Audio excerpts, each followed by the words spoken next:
അഫ്ഗാനിസ്ഥാനിലെ താലിബാന് American president Donald Trump ഇപ്പോൾ വലിയ വാർണിംഗ് നൽകിയിരിക്കുകയാണ്. അഫ്ഗാനിസ്ഥാനിലെ കാബൂളിൽ നിന്ന് ഏകദേശം 44 കിലോമീറ്റർ മാത്രം അകലെ നിൽക്കുന്ന ബാഗ്രാം എന്നറിയപ്പെടുന്ന എയർബേസ്, ഈ എയർബേസ് ഇപ്പോൾ അമേരിക്കക്ക് തിരിച്ചു തരണമെന്നാണ് ഡൊണാൾഡ് ട്രംപ് താലിബാനോട് ആവശ്യപ്പെട്ടിരിക്കുന്നത്.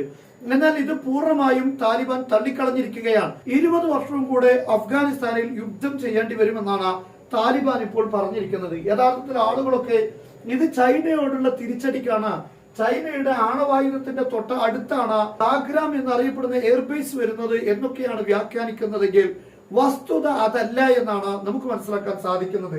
ഈ ബാഗ്രാമിനോട് അടുത്ത് നിൽക്കുന്ന, അഫ്ഗാനോട് തൊട്ടടുത്ത് നിൽക്കുന്ന രാഷ്ട്രമാണ് പാകിസ്ഥാൻ. ലോകത്തെ ഏക ആണവ മുസ്ലിം രാഷ്ട്രമാണ് പാകിസ്ഥാൻ എന്നറിയപ്പെടുന്നത്. ഈ അടുത്ത് വളരെ പ്രധാനപ്പെട്ട ഒരു കരാറിൽ സൗദി അറേബ്യയും പാകിസ്ഥാനും ഒപ്പുവെച്ചിട്ടുണ്ട്. ഏത് രാഷ്ട്രത്തെയാണോ ശത്രു ആക്രമിക്കുന്നത് അവർക്കെതിരെ തിരിച്ചടിക്കാൻ ഇരു രാഷ്ട്രവും ഒരുമിച്ചുണ്ടായിരിക്കും എന്നതാണ് കരാർ. മാത്രമല്ല, സൗദി അറേബ്യക്ക് ആവശ്യമാകുന്ന ഘട്ടത്തിൽ ആണവായുധം വരെ നൽകാൻ പാകിസ്ഥാൻ തയ്യാറാണ് എന്നാണ് ഈ കരാറിൽ വരുന്നത് എന്നാണ് നമുക്കറിയാൻ സാധിച്ചിട്ടുള്ള വിവരം. പ്രത്യേകിച്ച് സൗദി അറേബ്യയിലുള്ള മുസ്ലിങ്ങളുടെ പ്രധാനപ്പെട്ട 2 കേന്ദ്രങ്ങൾ ഇതിന്റെ പ്രൊട്ടക്ഷനും കൂടെ ഇതിൽ ലക്ഷ്യം വെക്കുന്നു എന്നതാണ് പാകിസ്ഥാൻ തന്നെ വെളിപ്പെടുത്തിയിട്ടുള്ളത്. എന്നാൽ അങ്ങനെ ആണവായുധം വെച്ച് ഞെളിയേണ്ടതില്ല എന്നാണ് അമേരിക്ക ഇപ്പോൾ പാകിസ്ഥാന് നൽകുന്ന സൂചന. ഈ ബാഗ്രാം എന്നറിയപ്പെടുന്ന സ്ഥലത്ത് താലിബാനിൽ നിന്നും എയർബേസ് ആവശ്യപ്പെടുമ്പോൾ തന്നെ പാകിസ്ഥാനുള്ള വ്യംഗ്യമായ ഒരു വാർണിംഗ് ആണ് അത്. കൃത്യമായി പാകിസ്ഥാന് അത് മനസ്സിലാക്കാൻ സാധിക്കും. കാരണം 88-90 കിലോമീറ്റർ മാത്രമാണ് ഈ ബാഗ്രാം എന്നറിയപ്പെടുന്ന എയർബേസിൽ നിന്നും പാകിസ്ഥാനിലേക്കുള്ള ദൂരം. വളരെ അടുത്താണ്. ചൈനയിലേക്കാണെങ്കിൽ 500 കിലോമീറ്റർ. എന്തായിരുന്നാലും ചൈനയോടും വളരെ അടുത്ത് തന്നെയാണ് ഈ എയർബേസ് ഉള്ളത്. പക്ഷെ ഇപ്പോൾ ഞാൻ മനസ്സിലാക്കുന്നത് ചൈനയുമായിട്ടുള്ള ഒരു സംഘടനത്തിനല്ല ഇവിടെ ഒരു എയർബേസ് ആവശ്യപ്പെടുന്നത്. സ്വാഭാവികമായും അഫ്ഗാനിസ്ഥാനിൽ ഈ ഒരു എയർബേസ് വേണമെന്ന് ഇപ്പോൾ ട്രംപ് പറയുന്നുവെങ്കിൽ അതിൽ വ്യക്തമായ ലക്ഷ്യങ്ങളുണ്ട്.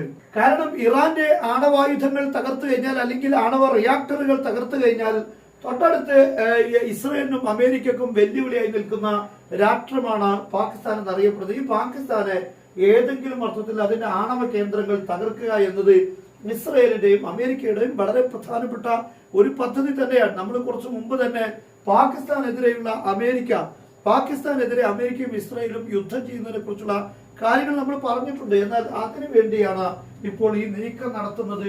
ചൈനയുമായിട്ടുള്ള ഒരു ക്ലാഷ് അതല്ല ഇവിടെ എന്ന് നമുക്ക് മനസ്സിലാക്കാൻ സാധിക്കും.